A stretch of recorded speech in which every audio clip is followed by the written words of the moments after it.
Okay, so let's do reading for Abhishas. Okay, Abhisha on their current affairs or current energies and current relationship status.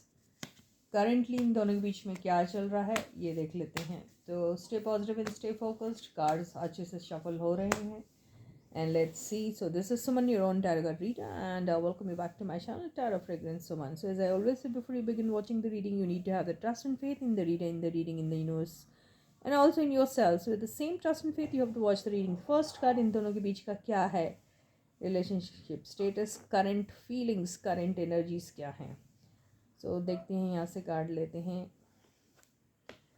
6 of pentacles. Okay, तो ये 6 of pentacles, तो ये generosity किधर दिखाई जा रही है. ओके, ये भी देखना है हमें.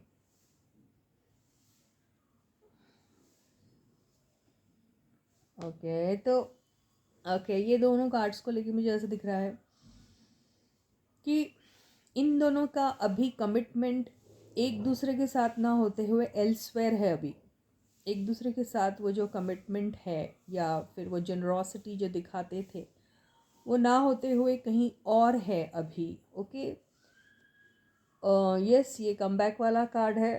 तो या अभी फ़िलहाल करंट आपको करंट एनर्जीज पता चल रही है ना, तो करंटली इनकी जनरॉसिटी या फिर इनका कमिटमेंट या इनका टाइम इन्वेस्टमेंट या फिर इनकी एनर्जी इन्वेस्टमेंट कहीं और हो रही है.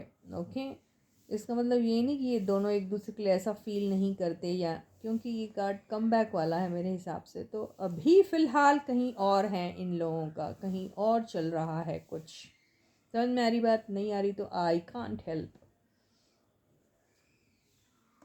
Okay, 9 of swords. तो अगर इन दोनों की रिलेशनशिप की बात करें तो इन दोनों की रिलेशनशिप में अभी दोनों को एक दूसरे को लेकर ज़रूर कोई प्रॉब्लम्स है, तभी 9 ऑफ सॉर्ड्स आया है.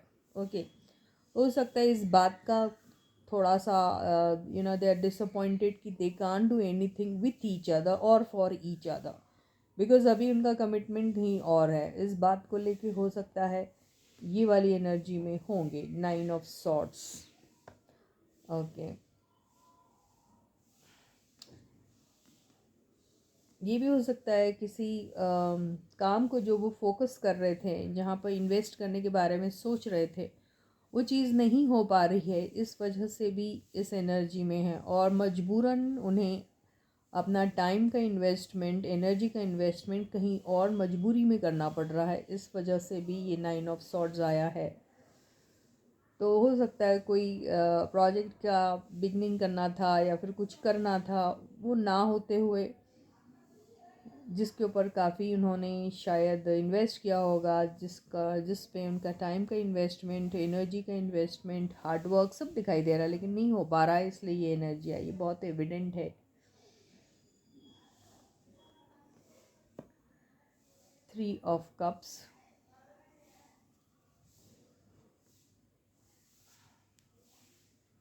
ओके, तो yes, this and this 3 of cups, third party in the sense elsewhere. Third party romantic partner आपके दिमाग में आता है तो ले आइए, आपकी मर्ज़ी. लेकिन मैं स्पेसिफिकली वो नहीं कहना चाह रही हूँ या चाहती हूँ, कहीं और हो रहा है. ओके, तो या तो अभी क्या हो रहा है कि ये सारी चीज़ें under the instructions of somebody in the family हो रहा है, under the instructions of somebody who could be the head of the family. उनके इंस्ट्रक्शंस के अंडर ही ऐसा हो रहा है कि भाई यहाँ अभी फ़िलहाल कुछ नहीं हो रहा दोनों के बीच में, तो कहीं और अपनी एनर्जी इन्वेस्ट करिए जहाँ पर कुछ आपको फ्रूटफुल नज़र आता है.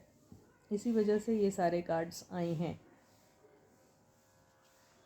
Yes, currently they have moved out of each others life. ये टेम्प्रेरी एनर्जी है. ओके, तो अभी दोनों के बीच में ऐसा कुछ नहीं हो रहा. जो भी हो रहा है इन दोनों का अलग अलग लोगों के साथ हो रहा है. Okay, not with each other but different people. ये हो रहा है करेंटली इनके साथ. आगे इन दोनों के दोबारा मिलने के चांसेस हैं क्या, देख लेते हैं. एक कार्ड से कुछ समझ में आता है. ये दोबारा फिर से दोनों के बीच में कुछ स्टार्ट हो सकता है, लेकिन करेंटली कुछ नहीं हो रहा. With this I in my reading for you for today. I will catch you again. Until then guys, please do take very good care of yourselves. Bye bye.